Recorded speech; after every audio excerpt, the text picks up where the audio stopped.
घने जंगल के बीच एक पुराना पेड़ खड़ा था। इतना पुराना कि गांव के सबसे बुजुर्ग लोग भी नहीं जानते थे कि वो कब से वहां है। लोग उसे शापित पेड़ कहते थे। दिन में वह साधारण लगता, लेकिन रात होते ही उसके आसपास की हवा भारी हो जाती, जैसे कोई अदृश्य चीज सांस ले रही हो। गांव के बच्चों को सख्त मना था कि वे उस पेड़ के पास न जाएं। कहा जाता था कि जो भी सूर्यास्त के बाद उसके करीब जाता वह कभी वापस नहीं आता, या अगर आता भी तो पहले जैसा नहीं रहता। एक रात रवि नाम का एक लड़का अपने दोस्तों की चुनौती स्वीकार करके उस पेड़ के पास जाने निकल पड़ा। उसे इन कहानियों पर विश्वास नहीं था। हाथ में टॉर्च लिए वह जंगल के अंदर बढ़ता गया। जैसे जैसे वो पेड़ के करीब पहुंचा, उसकी टॉर्च की रोशनी बार बार झिलमिलाने लगी। हवा ठंडी होती जा रही थी। अचानक उसे लगा जैसे कोई उसके पीछे चल रहा है।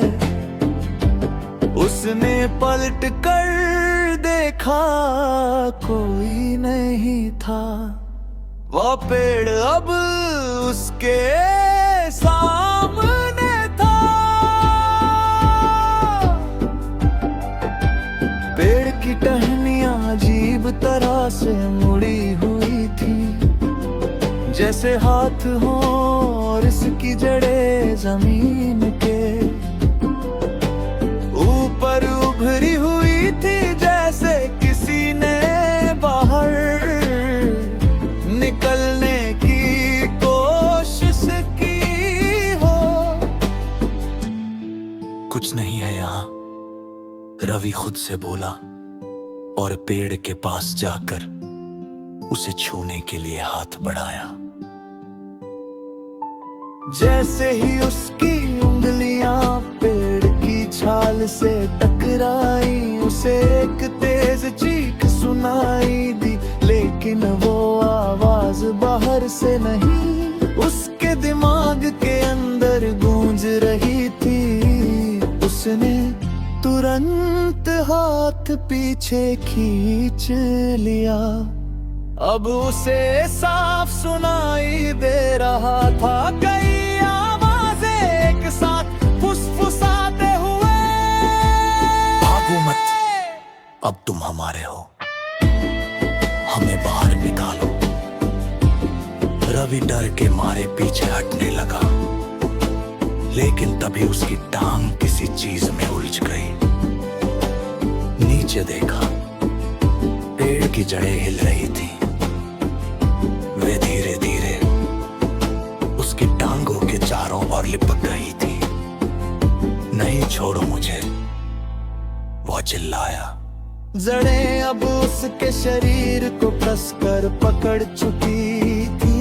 उसकी टॉर्च गिर गई और अंधेरा छा गया। उसी अंधेरे में उसने देखा पेड़ की छाल पर चेहरे उभर रहे थे, दर्द से चीखते हुए चेहरे। वह समझ गया, ये वही लोग थे जो कभी यहाँ आए थे। अगली सुबह गांव वालों को जंगल के किनारे रवि की टॉर्च मिली, लेकिन रवि नहीं। उस दिन के बाद उस पेड़ पर एक नया चेहरा दिखाई देने लगा। आंखें खुली हुई, हमेशा के लिए डर में जमी हुई। और रात होते ही एक नई आवाज उन फुसफुस गुस्साहटों में शामिल हो गई।